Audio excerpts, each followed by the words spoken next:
Hello बच्चों, let's read this question. Let a b c and d be positive real numbers such that a plus b plus c plus d is equal to 11.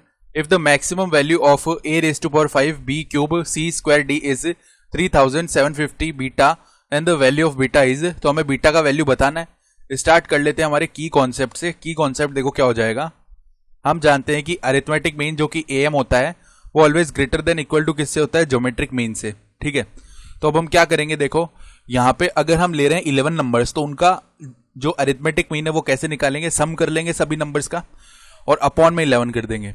तो 11 number हम कौन कौन से ले रहे हैं, देखो a बाय 5 ये हम कितने टाइम्स लेंगे, 5 टाइम्स लेंगे. तो 5 टाइम्स जब इनका सम करेंगे ना तो 5 मल्टीप्लाई में a बाय 5 लिख सकते हैं. प्लस में अब b बाय 3 लेंगे हम 3 टाइम्स, तो 3 टाइम्स b बाय 3. और प्लस में जो टर्म है c वाला वो हम 2 बार लेंगे, c बाय 2 ये 2 बार ले लिया हमने. और प्लस में डी को एज इट इज लिया. तो ये कुल मिला के कितने टर्म्स होंगे, देखो a बाय 5 को हमने 5 टाइम्स सम किया है तो 5 हो गए टर्म. b बाय 3 को हमने 3 टाइम्स सम किया है तो 3 हो गए, 5 प्लस 3 8 हो गए. c बाय 2 को 2 बार किया है तो 10 हो गए और d एक बार है तो 11, यानी टोटल 11 टर्म्स का सम है ऊपर और अपॉन में 11 करना पड़ेगा. ये अरिथमेटिक मीन हो गया. This will be greater than और इक्वल टू. यहाँ पे इनका ज्योमेट्रिक मीन कैसे निकालेंगे, इनको आपस में मल्टीप्लाई कर लो. देखो a बाय 5 ये 5 टाइम्स है, इनको मल्टीप्लाई किया तो a raise to power 5 upon में क्या लिख सकते हैं, 5 रेज टू पावर 5. ठीक है, और उसके बाद देखो मल्टीप्लाई में इसी तरीके से b मल्टीप्लाई b यानी b क्यूब अपॉन में 3 क्यूब हो जाएगा.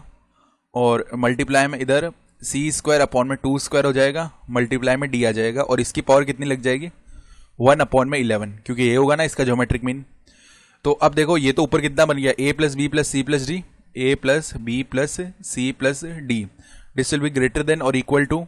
यहां पे देखो अब इसको सिंप्लीफाई करने के लिए हमें पता है कि a रेज टू पावर 5, देखो हमें बताया हुआ a raise to power 5 b cube c square d, इसका जो मैक्सिमम वैल्यू है वो दिया हुआ है. ठीक है, तो एक बार तो देखो इसको ऐसे ही रहने देते हैं, a रेज टू पावर 5 और b cube c square d. ठीक है, और अपॉन में कितना आ जाएगा, अपॉन में हमारे पास में आ जाएगा 5 रेज टू पावर 5 है यहाँ पे. ठीक है, 5 रेज टू पावर 5 है. और उसके बाद में यहाँ पे बोला जा सकता है, देखो 11 को इस तरफ मल्टीप्लाई में लेके आ गए, 5 रेज टू पावर 5 3 क्यूब 2 का स्क्वायर ये लिखा हुआ है और इसकी पावर है 1 अपॉन 11. अब a plus b plus c plus d, इसका वैल्यू 11 ही तो है. ठीक है, यानी 11 is greater than equal to 11 multiply में कितना है, a raise to power 5 b cube c square d upon 5 raise to power 5 3 cube 2 square ये लिखा हुआ है. और अभी इसकी पावर 1 अपॉन 11 है. तो 11 से 11 वन टाइम डिवाइड हो गया. अब दोनों तरफ हम पावर 11 रेज कर देंगे तो 1 रेज टू पावर 11 1 हो जाएगा. और इधर a raise to power 5 b cube, sorry ये b क्यूब है इधर. ठीक है, b क्यूब है c square d whole upon में, यहाँ पे पावर हट जाएगी ना 11 पावर रेज करने पे. तो 5 रेज टू पावर 5 मल्टीप्लाई में 3 का क्यूब मल्टीप्लाई में 2 का स्क्वायर, यानी बोला जा सकता है कि a raise to power 5 b cube c square d this should be less than equal to किसके, 5 रेज टू पावर 5 मल्टीप्लाई में 3 क्यूब मल्टीप्लाई में 2 का स्क्वायर. अब देखो इसका वैल्यू हमेशा इससे लेस देन और इक्वल टू है, यानी ज्यादा से ज्यादा इसका वैल्यू ये हो सकता है. तो मैक्सिमम वैल्यू हम क्या बोल सकते हैं, a रेज टू पावर 5 ये b है इधर. ठीक है, b cube c square d, इसका मैक्सिमम वैल्यू क्या हो सकता है, 5 रेज टू पावर 5 मल्टीप्लाई में 3 का क्यूब मल्टीप्लाई में 2 का स्क्वायर. और क्वेश्चन के अकॉर्डिंग ये गिवन था 3750 बीटा. तो इसका प्राइम फैक्टराइजेशन कर लेते हैं. देखो 3750 का पहले 2 से डिवाइड करेंगे इसको.